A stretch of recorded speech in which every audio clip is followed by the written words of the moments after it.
Members of Congress, I have the high privilege and distinct honor to present to you the President of the United States.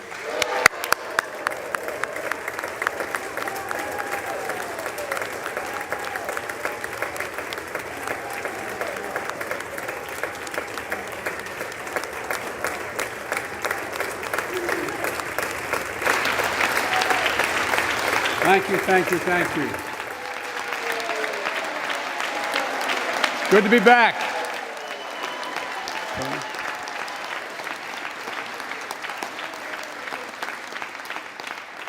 Mitch and Chuck will understand it's good to be almost home, down the hall. Anyway, thank you all. Madam Speaker, Madam Vice President.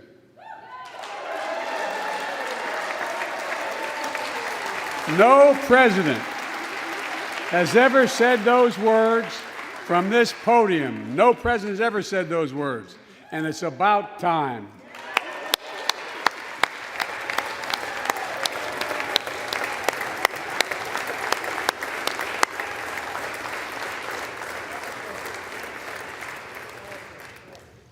First Lady, I'm her husband. Second Gentleman, Chief Justice,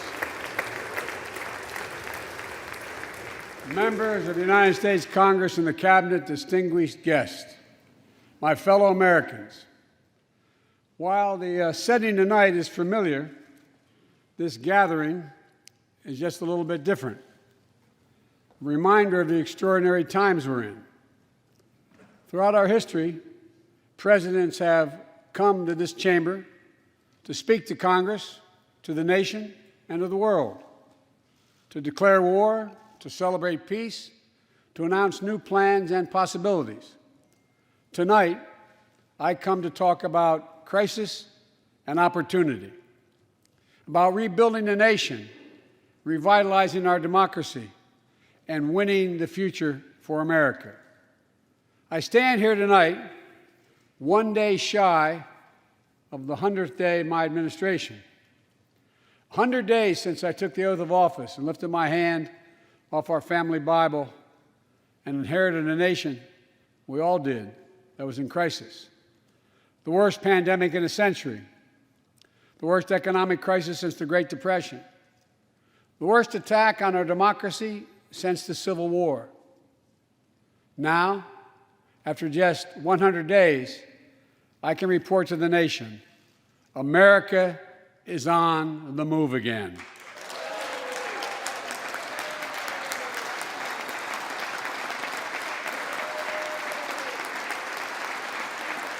Turning peril into possibility, crisis to opportunity, setbacks into strength.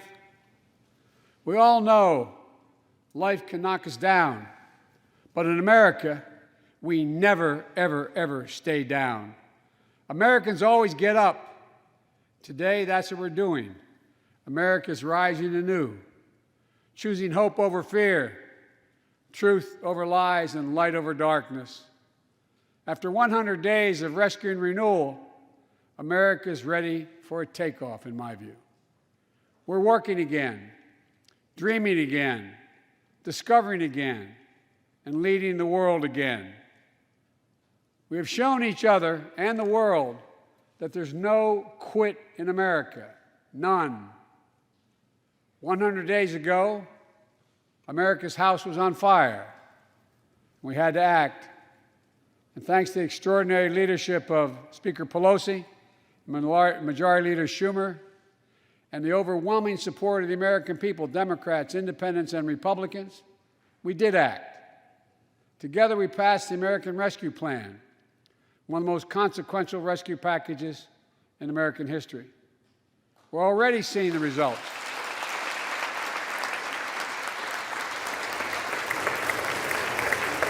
We're already seeing the results.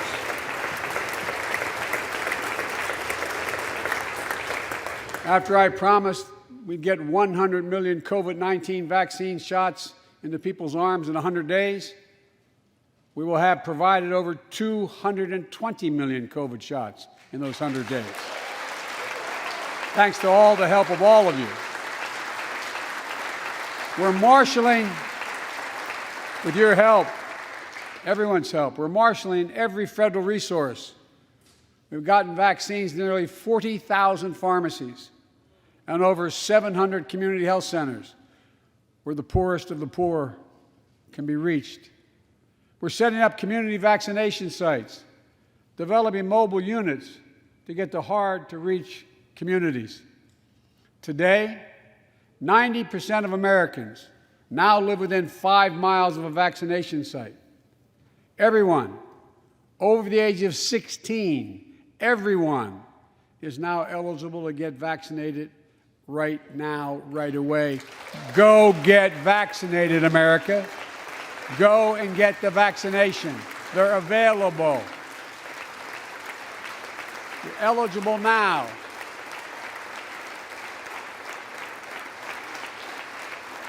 When I was sworn in on January 20th, less than 1% of the seniors in America were fully vaccinated against COVID-19. 100 days later, 70% of seniors in America over 65 are protected, fully protected. Senior deaths from COVID-19 are down 80% since January, down 80% because of all of you. And more than half of all the adults in America have gotten at least one shot. A mass vaccination center in Glendale, Arizona, I asked the nurse, I said, "What's it like?" She looked at me and she said, "It's like every shot is giving a dose of hope," was her phrase, a dose of hope. A dose of hope for an educator in Florida who has a child suffering from an autoimmune disease. Wrote to me, said she's worried, and she was worried about bringing the virus home. She said she then got vaccinated at a large site in her car. She said she sat in her car when she got vaccinated and just cried. Cried out of joy and cried out of relief. Parents, seeing the smiles on their kids' faces for those who are able to go back to school because the teachers and school bus drivers and cafeteria workers have been vaccinated. Grandparents, hugging their children and grandchildren instead of pressing hands against a window to say goodbye. It means everything. Those things mean everything. You know, there's still, you all know it, you know it better than any group of Americans, there's still more work to do to beat this virus. We can't let our guard down. But tonight, I can say, because of you, the American people, our progress these past 100 days against one of the worst pandemics in history has been one of the greatest logistical achievements this country's ever seen. What else have we done in those first 100 days? We kept our commitment, Democrats and Republicans, of sending $1,400 rescue checks to 85% of American households. We've already sent more than 160 million checks out the door. It's making a difference. You all know it when you go home. For many people, it's making all the difference in the world. A single mom in Texas who wrote me, she said she couldn't work, but she said the relief check put food on the table and saved her and her son from eviction from their apartment. A grandmother in Virginia who told me she immediately took her granddaughter to the eye doctor, something she said she put off for months because she didn't have the money. One of the defining images, at least from my perspective in this crisis, has been cars lined up for miles. And not people just barely able to start those cars, nice cars, lined up for miles, waiting for a box of food to be put in their trunk. I don't know about you, but I didn't ever think I'd see that in America. And all of this is through no fault of their own. No fault of their own, these people are in this position. That's why the rescue plan is delivering food and nutrition assistance to millions of Americans facing hunger. And hunger is down sharply already. We're also providing rental assistance. You all know this, but the American people, I want to make sure they understand. Keeping people from being evicted from their homes. Providing loans to small businesses that reopen and keep their employees on the job. During these 100 days, an additional 800,000 Americans enrolled in the Affordable Care Act when I established a special sign-up period to do that. 800,000 in that period. We're making one of the largest one-time ever investments, ever, in improving health care for veterans. Critical investments to address the opioid crisis. And maybe most importantly, thanks to the American Rescue Plan, we're on track to cut child poverty in America in half this year.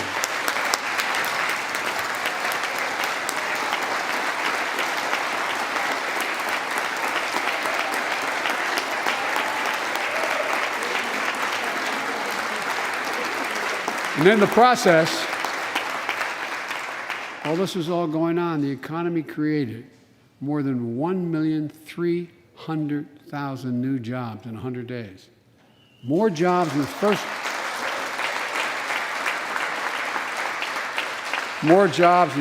100 days than any president on record. The International Monetary Fund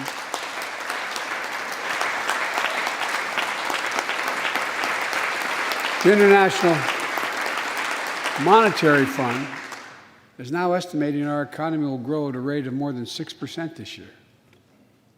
That will be the fastest pace of economic growth in this country in nearly 4 decades. America's moving forward, but we can't stop now. We're in competition with China and other countries to win the 21st century. We're at a great inflection point in history. We have to do more than just build back better. We have to build back better.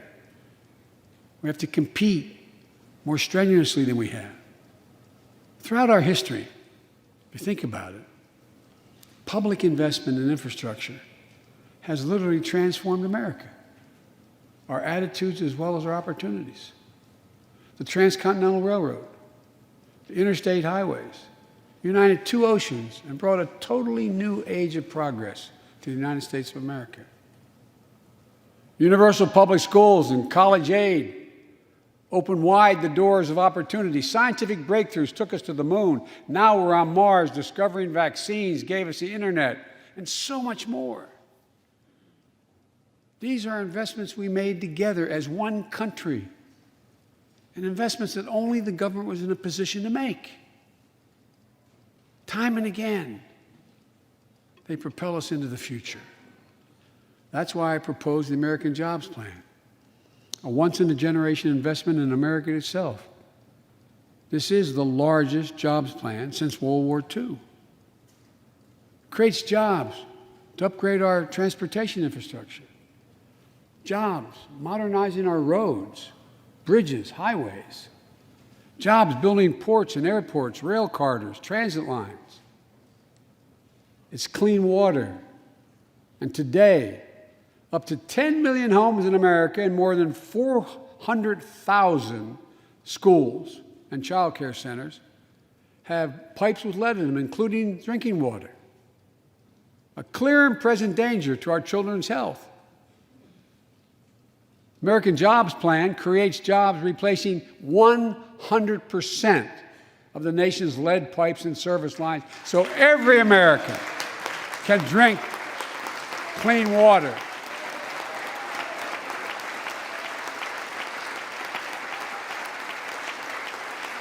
And in the process, it will create thousands and thousands of good-paying jobs.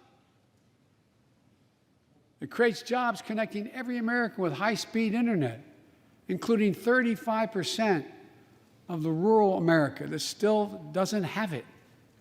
This is going to help our kids and our businesses succeed in the 21st century economy. And I'm asking the Vice President to lead this effort, if she would, because I know it will get done. Creates jobs building a modern power grid. Our grids are vulnerable to storms, hacks, catastrophic failures with tragic results, as we saw in Texas and elsewhere during the winter storms. The American Jobs Plan will create jobs that lay thousands of miles of transmission lines needed to build a resilient and fully clean grid. We can do that. Look, the American Jobs Plan will help millions of people get back to their jobs and back to their careers. 2 million women have dropped out of the workforce during this pandemic. 2 million. And too often because they couldn't get the care they needed to care for their child or care for an elderly parent who needs help. 800,000 families are on the Medicare waiting list right now to get home care for their aging parent or loved one with disability. If you think it's not important, check out in your own district, Democrat or Republican, Democrat or Republican voters. Their great concern, almost as much as their children, is taking care of an elderly loved one who can't be left alone. Medicaid contemplated it, but this plan is going to help those families and create jobs for our caregivers with better wages and better benefits, continuing a cycle of growth.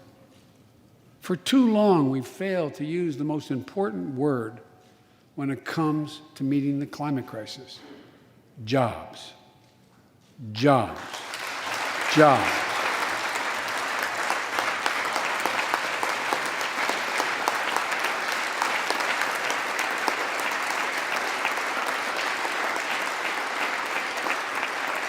For me, when I think climate change, I think jobs.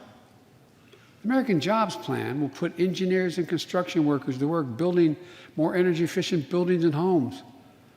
Electrical workers, IBEW members installing 500,000 charging stations along our highways so we can own the electric car market. Farmers planting cover crops so they can reduce the carbon dioxide in the air and get paid for doing it. Look, think about it. There is simply no reason why the blades for wind turbines can't be built in Pittsburgh instead of Beijing. No reason. None. No reason. So, folks, there's no reason why American workers can't lead the world in the production of electric vehicles and batteries. I mean, there is no reason. We have the capacity. We're the brightest, best trained people in the world. The American Jobs Plan is going to create millions of good-paying jobs Americans can raise a family on. As my dad would then say, with a little breathing room. And all the investments in the American Job Plan will be guided by one principle: buy American. Buy American.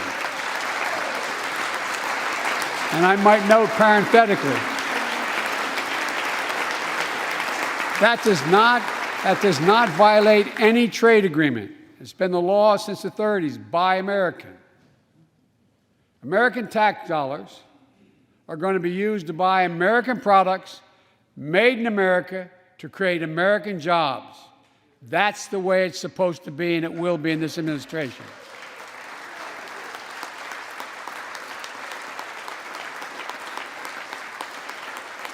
And I made it clear to all my cabinet people, their ability to give exemptions has been strenuously limited.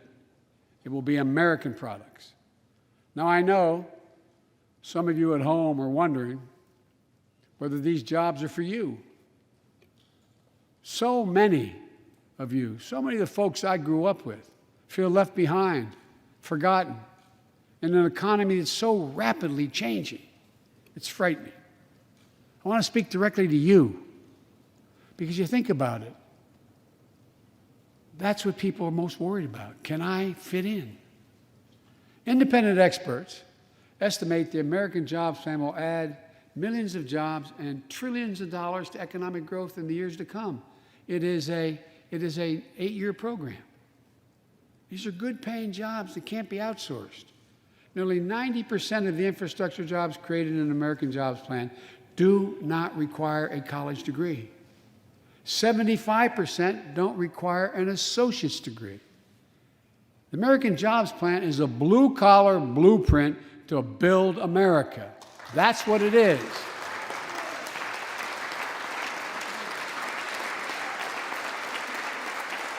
And it recognizes something I've always said in this chamber and the other. Good guys and women on Wall Street, but Wall Street didn't build this country.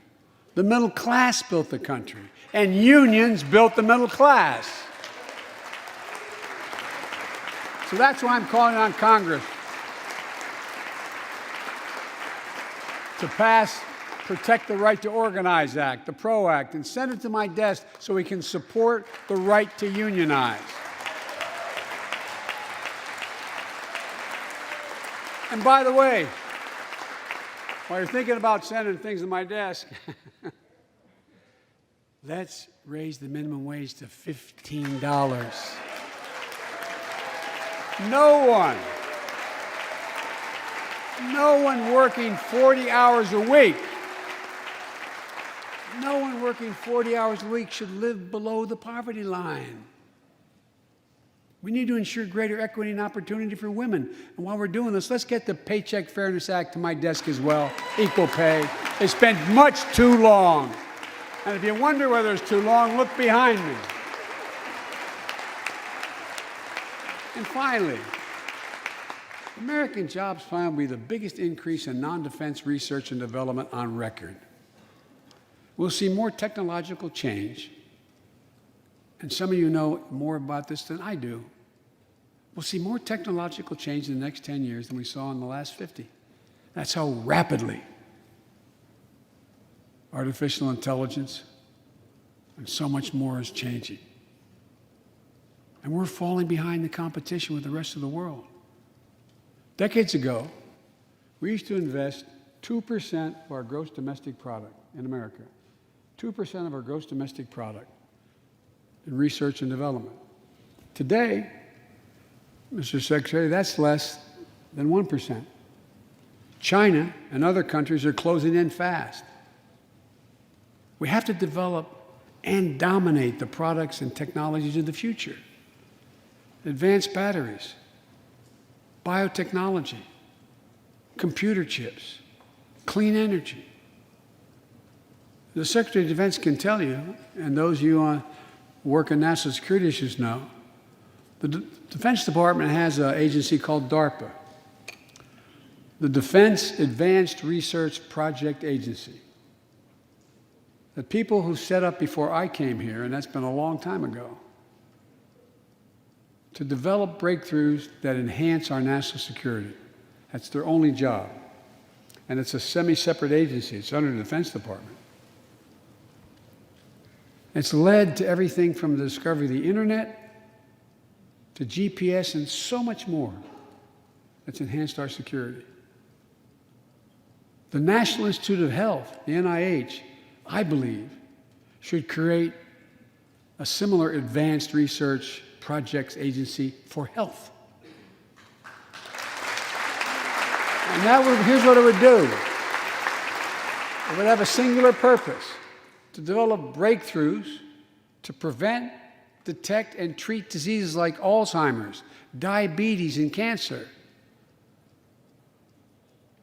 I'll still never forget when we passed the cancer proposal in the last year as vice president. Almost $9 million going to NIH. And if you excuse the point of personal privilege, I'll never forget you standing, Mitch, and saying, "Name it after my deceased son." It meant a lot. But so many of us have deceased sons, daughters, and relatives who died of cancer. I can think of no more worthy investment. I know of nothing that is more bipartisan So let's end cancer as we know it.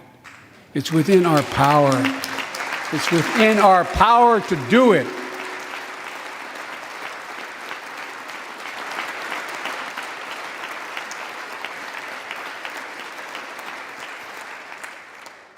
Investments in jobs and infrastructure like the ones we're talking about have often had bipartisan support in the past. Vice President Harris and I met regularly in the Oval Office with Democrats and Republicans and discussed the jobs plan. And I applaud a group of Republican senators who just put forward their own proposal. So let's get to work. I wanted to lay out before the Congress my plan before we got into the deep discussions. I'd like to meet with those who have ideas that are different, they think are better. I welcome those ideas. But the rest of the world is not waiting for us. I just want to be clear. From my perspective, doing nothing is not an option.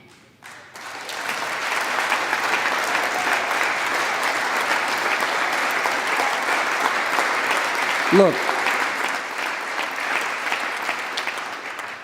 we can't be so busy competing with one another that we forget the competition that we have with the rest of the world to win the 21st century. Secretary Blinken can tell you I spent a lot of time with President Xi. Traveled over 17,000 miles with him. Spent, they tell me, over 24 hours in private discussions with him. When he called to congratulate him, we had a 2-hour discussion. He's deadly earnest about becoming the most significant, consequential nation in the world. He and others, autocrats, think that democracy can't compete in the 21st century with autocracies because it takes too long to get consensus. To win that competition for the future, in my view, we also need to make a once-in-a-generation investment in our families and our children. That's why I've introduced the American Families Plan tonight, which addresses 4 of the biggest challenges facing American families and in turn America. First is access to good education.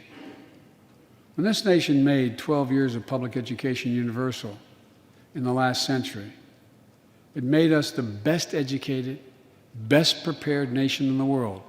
It's, I believe, the overwhelming reason that propelled us to where we got in the 20th century. But the world's caught up or catching up. They're not waiting. I would say parenthetically, if we were sitting down, we set a bipartisan committee together and said, okay, we're going to decide what we do in terms of government providing for free education. I wonder whether we'd think, as we did in the 20th century, that 12 years is enough in the 21st century. I doubt it. 12 years is no longer enough today to compete with the rest of the world in the 21st century. That's why my American Families Plan guarantees 4 additional years of public education for every person in America, starting as early as we can. The great universities in this country have conducted studies of the last 10 years. It shows that adding 2 years of universal high-quality preschool for every 3-year-old and 4-year-old, no matter what background they come from, puts them in the position to be able to compete all the way through 12 years and increases exponentially their prospect of graduating and going on beyond graduation. The research shows when a young child goes to school, not daycare, they're far more likely to graduate from high school and go to college or something after high school. When you add 2 years of free community college on top of that, you begin to change the dynamic. We can do that.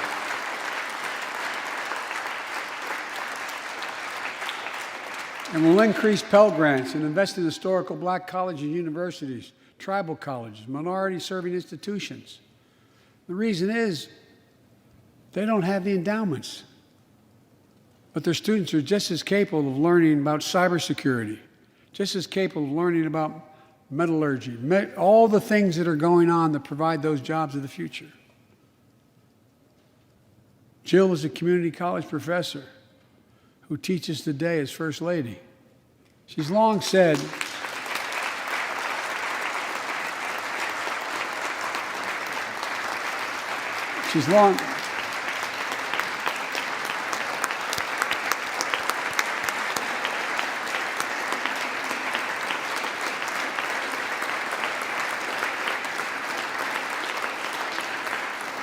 if I've heard it once, I've heard it 1,000 times.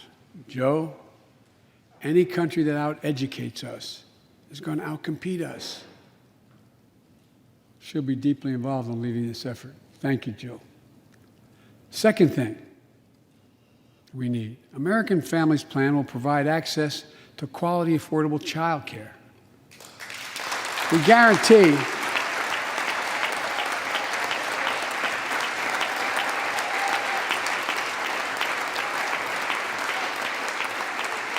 when I'm proposing the legislation, we guarantee that low and middle income families will pay no more than 7% of their income for high-quality care for children up to the age of 5.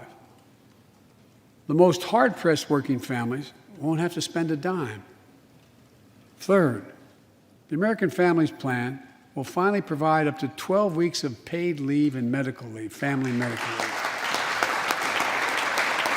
We're one of the few industrial countries in the world. No one should have to choose between a job and a paycheck, or taking care of themselves and their loved ones, or parent, or spouse, or child. And fourth, the American Family Plan puts directly into the pockets of millions of Americans. In March, we expanded tax credit for every child in a family, up to $3,000 per child if they're under 6 years of age. Over 6 years of age, and $3,600 for children over 6 years of age. With 2 parents, 2 kids, that's $7,200 in the pockets that are going to help take care of your family. And that will help more than 65 million children and help cut child care poverty in half. And we can afford it. So we did that in the last piece of legislation we passed. But let's extend that child care tax credit at least through the end of 2025.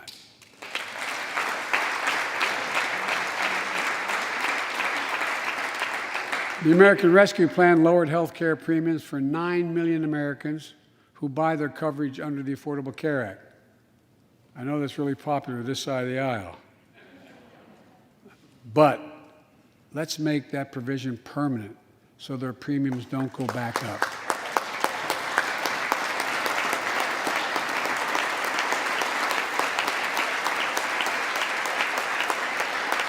In addition to my family's plan, I'm going to work with Congress to address this year other critical priorities for American families. The Affordable Care Act has been a lifeline for millions of Americans, protecting people with pre-existing conditions, protecting women's health, and the pandemic has demonstrated how badly it's needed. Let's lower deductibles for working families on the Affordable Care Act. And let's lower prescription drug costs. We know how to do this.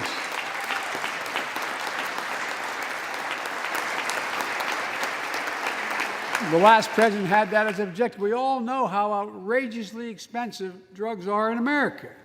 In fact, we pay the highest prescription drug prices of anywhere in the world, right here in America.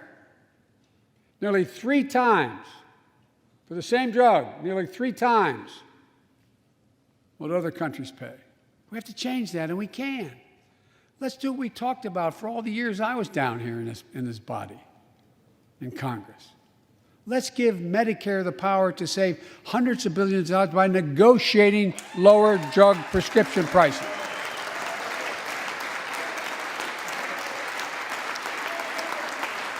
And by the way, it won't just help people on Medicare. a lower prescription drug cost for everyone. And the money we save, which is billions of dollars, can go to strengthen the Affordable Care Act and expand Medicare coverage benefits without costing taxpayers an additional penny. It's within our power to do it. Let's do it now.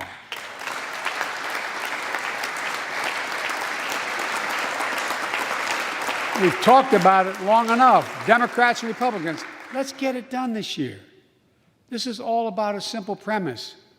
Health care should be a right, not a privilege in America.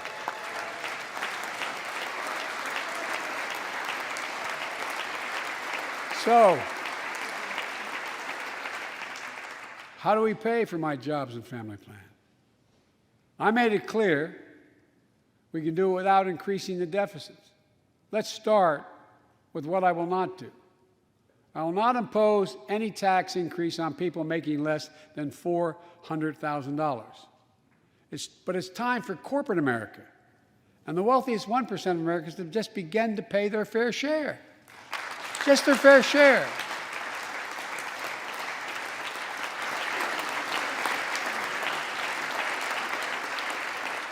Sometimes I have arguments with my friends in the Democratic Party. I think you should be able to become a billionaire and a millionaire, but pay your fair share. A recent study shows that 55 of the nation's biggest corporations paid zero federal tax last year.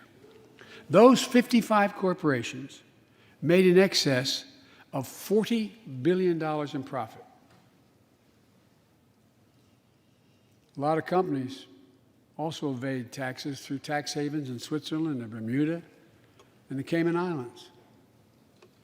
And they benefit from tax loopholes and deductions for offshoring jobs and shifting profits overseas. It's not right. We're going to reform corporate taxes so they pay their fair share and help pay for the public investments their businesses will benefit from as well.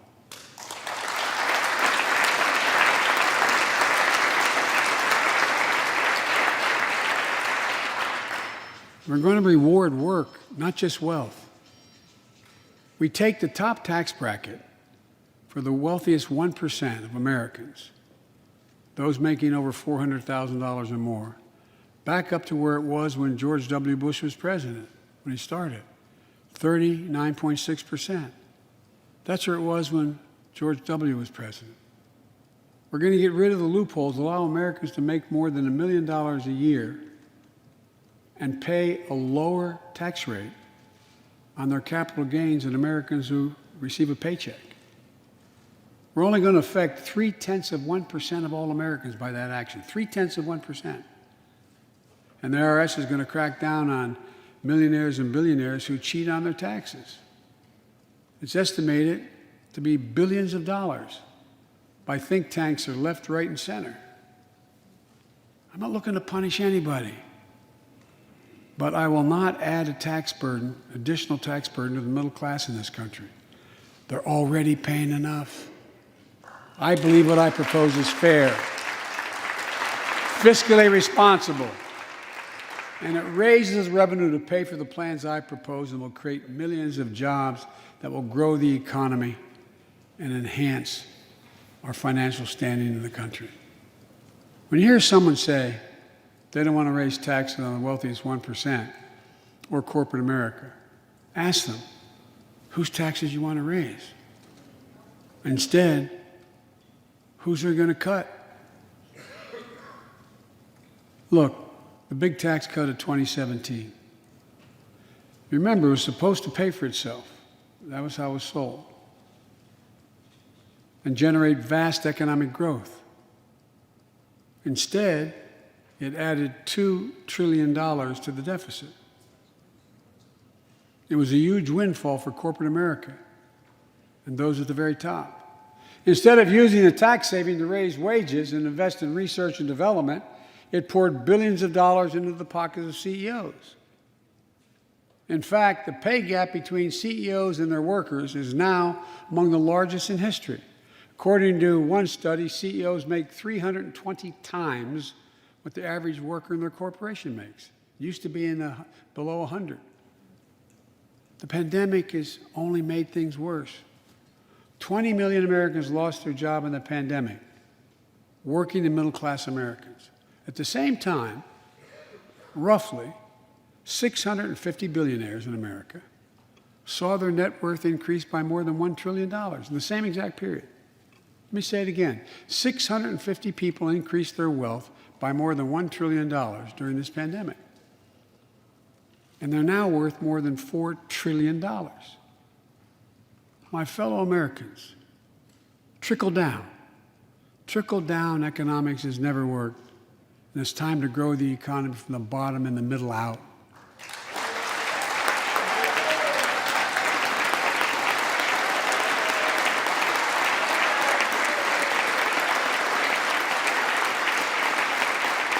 You know, there's a broad consensus of economists left, right, and center, and they agree what I'm proposing will help create millions of jobs and generate historic economic growth. These are among the highest values investments we can make as a nation. I've often said our greatest strength is the power of our example, not just the example of our power. In my conversations with world leaders, and I've spoken to over 38, 40 of them now, I've made it known that America's back. And you know what they say? The comment I hear most of all from them? So they say, we see America's back, but for how long? But for how long? My fellow Americans, we have to show not just that we're back, but that we're back to stay, and that we aren't going to go it alone. We're going to do it by leading with our allies. No one nation can deal with all the crises of our time, from terrorism to nuclear proliferation, mass migration, cybersecurity, climate change, as well as experiencing what we're experiencing now, the pandemics. There's no wall high enough to keep any virus out. And our own vaccine supply, as it grows to meet our needs, and we're meeting them, will become an arsenal for vaccines for other countries, just as America was an arsenal for democracy for the world, and in consequence influence the world.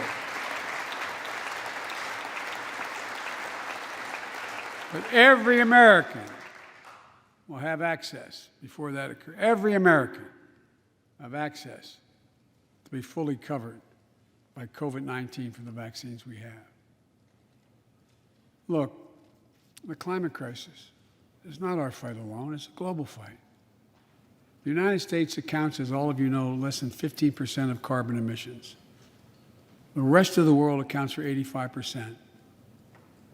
That's why I kept my commitment to rejoin the Paris Accord, because if we do everything perfectly, it's not going to ultimately matter.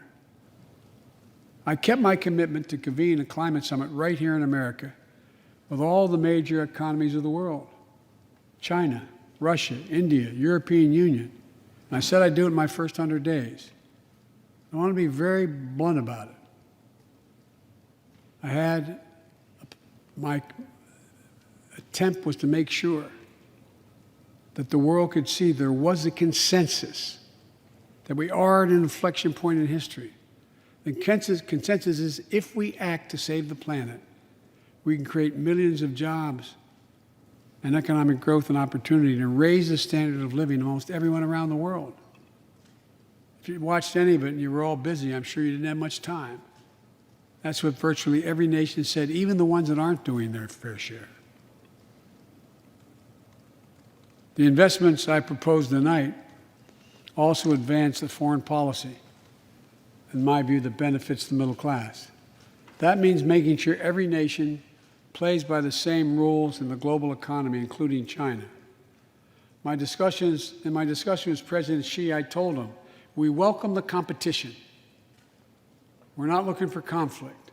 But I made absolutely clear that we will defend America's interest across the board. America will stand up to unfair trade practices that undercut American workers and American industries, like subsidies from state to state-owned operations and enterprises, and the theft of American technology and intellectual property. I also told President Xi that we'll maintain a strong military presence in the Indo-Pacific, just as we do with NATO and Europe, not to start a conflict, but to prevent one.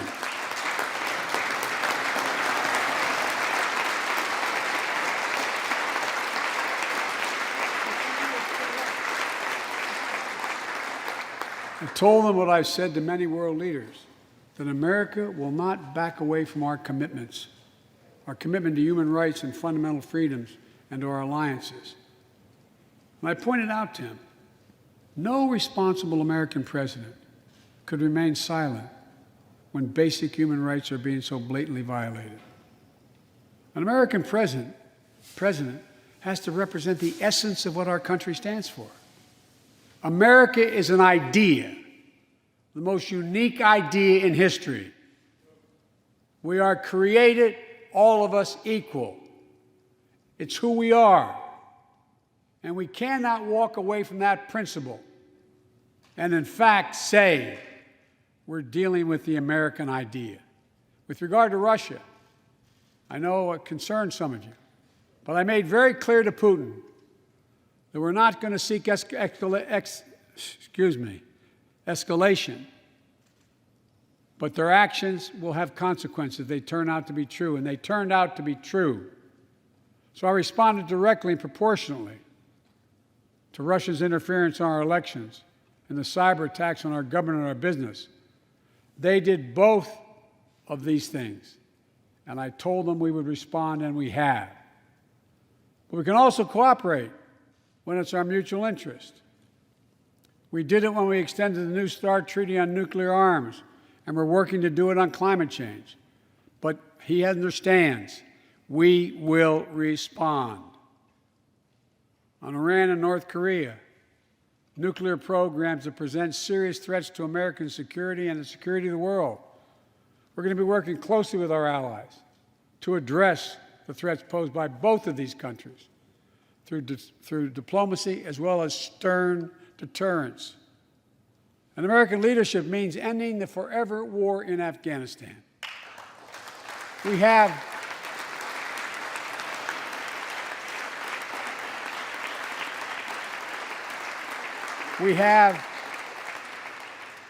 without hyperbole, the greatest fighting force in the history of the world.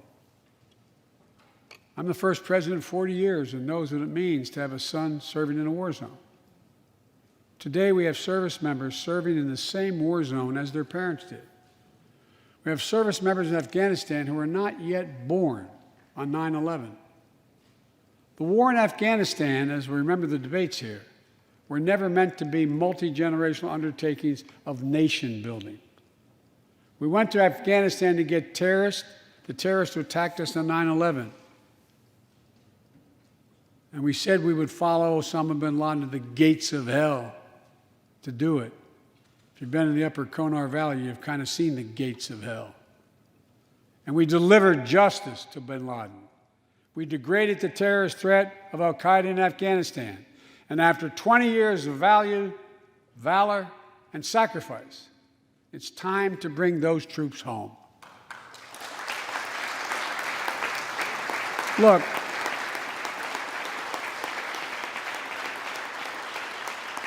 even as we do, we'll maintain over-the-horizon capacity to suppress future threats to the homeland. And make no mistake, in 20 years, terrorism has metastasized. The threat has evolved way beyond Afghanistan.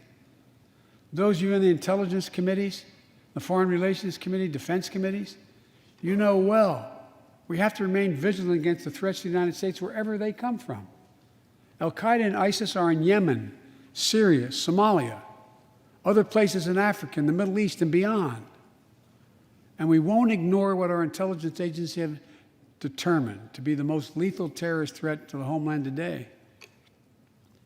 White supremacy is terrorism. We're not going to ignore that either. My fellow Americans, look, we have to come together to heal the soul of this nation. It was nearly a year ago before her father's funeral when I spoke with Gianna Floyd, George Floyd's young daughter. She's a little tyke, so I was kneeling down to talk to her. so I could look her in the eye. She looked at me, she said, "My daddy changed the world." Well, after the conviction of George Floyd's murderer, we can see how right she was if we have the courage to act as a Congress. We've all seen the knee of injustice on the neck of Black Americans. Now's our opportunity to make some real progress. The vast majority of men and women wearing a uniform and a badge serve our communities, and they serve them honorably. I know them. I know they want.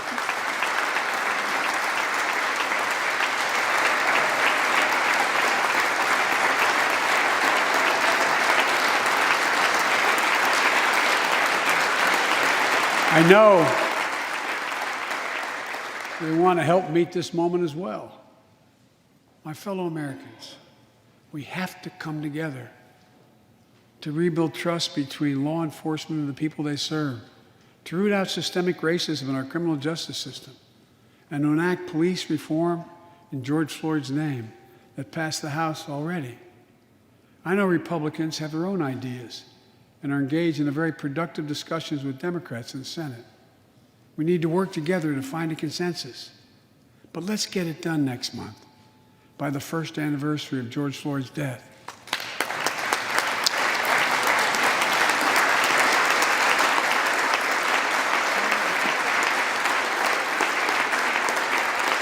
The country supports this reform, and Congress should act.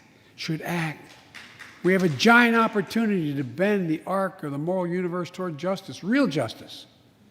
And with the plans outlined tonight, we have a real chance to root out systemic racism that plagues America and American lives in other ways.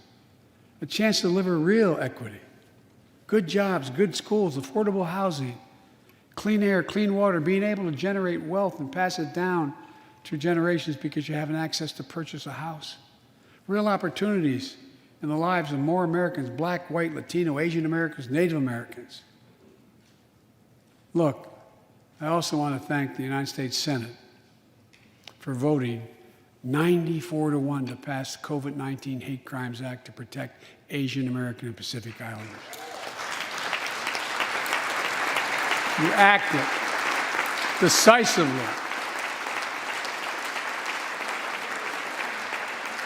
You can see on television the viciousness of the hate crimes we've seen over this past year and for too long. I urge the House to do the same and send that legislation to my desk, which I will gladly, anxiously sign.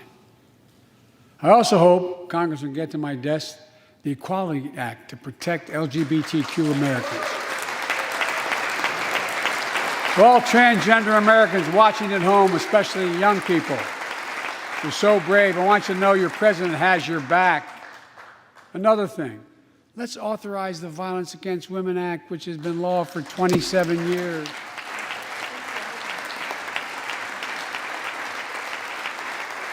"27 years ago, I wrote it. It'll close the act that has to be authorized now, will close the boyfriend loophole to keep guns out of the hands of abusers. The court order said this is an abuser. You can't own a gun. It's to close that loophole that existed. You know, it's estimated that 50 women are shot and killed by an intimate partner every month in America. 50 a month. Let's pass it and save some lives.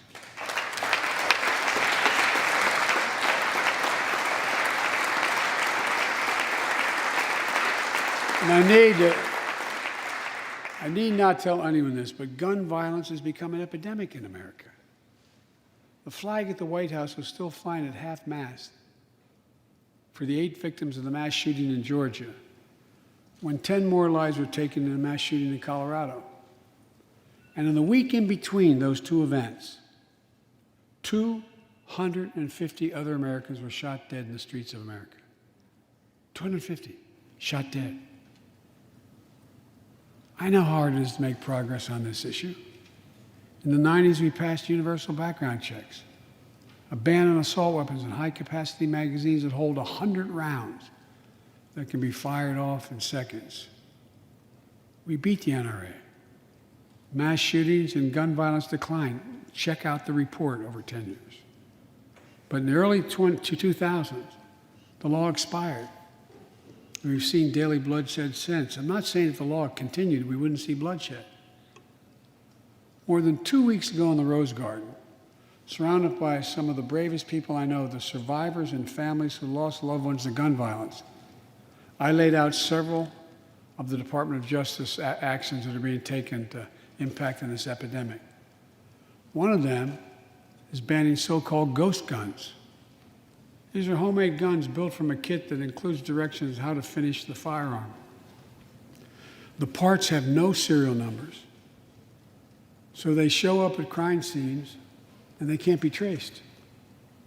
The buyers of these ghost gun kits aren't required to pass any background check. Anyone, from a criminal or terrorist, could buy this kit and within 30 minutes have a weapon that's lethal, but no more. And I'll do everything in my power to protect the American people from this epidemic of gun violence, but it's time for Congress to act as well. Look,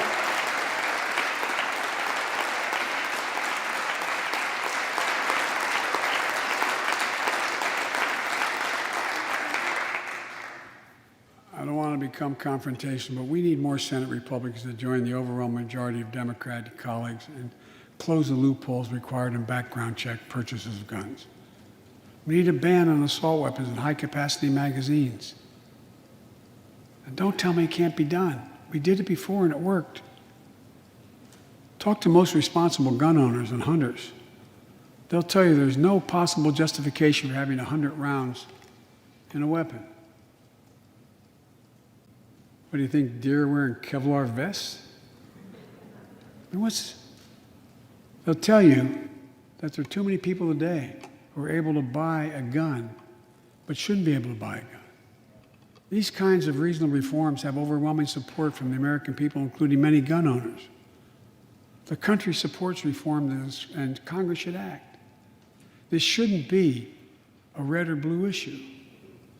And no amendment to the Constitution is absolute. You can't yell fire in a crowded theater. From the very beginning, there were certain guns, weapons, that could not be owned by Americans. Certain people could not own those weapons ever. We're not changing the Constitution. We're being reasonable. I think this is not a Democrat or Republican issue. I think it's an American issue. And here's what else we can do. Immigration has always been essential to America. Let's end our exhausting war over immigration. For more than 30 years, politicians have talked about immigration reform, and we've done nothing about it. It's time to fix it. On day one of my presidency, I kept my commitment and sent a comprehensive immigration bill to the United States Congress. If you believe we need to secure the border, pass it because it has a lot of money for high-tech border security. If you believe in a pathway to citizenship, pass it. There's over 11 million undocumented folks, the vast majority of here overstaying visas. Pass it. We can actually, if you actually want to solve a problem, I've sent a bill to take a close look at it. We also have to get at the root problem of why people are fleeing, particularly to our southern border from Guatemala, Honduras, and El Salvador. The violence, the corruption, the gangs, the political instability, hunger, hurricanes, earthquakes, natural disasters. When I was president, when I was vice president, the president asked me to focus on providing help needed to address the root causes of migration. And it helped keep people in their own countries instead of being forced to leave. The plan was working, but the last administration decided it was not worth it. I'm restoring the program and asked Vice President Harris to lead our diplomatic effort to take care of this. I have absolute confidence she'll get the job done. Now look, if you don't like my plan, let's at least pass what we all agree on. Congress needs to pass legislation this year to to finally secure protection for dreamers, the young people who've only known America as their home. And permanent protection for immigrants who are here on temporary protective status who came from countries beset by man-made and natural-made violence and disaster, as well as a pathway to citizenship for farm workers who put food on our tables. Look, immigrants have done so much for America during this pandemic and throughout our history. The country supports immigration reform. We should act. Let's argue over it. Let's debate it. But let's act. And if we truly want to restore the soul of America, we need to protect the sacred right to vote. Most people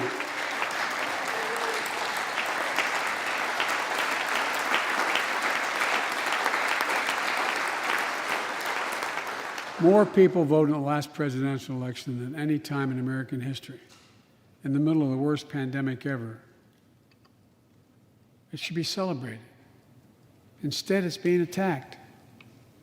Congress should pass H.R. 1 and the John Lewis Voting Rights Act and send it to my desk right away.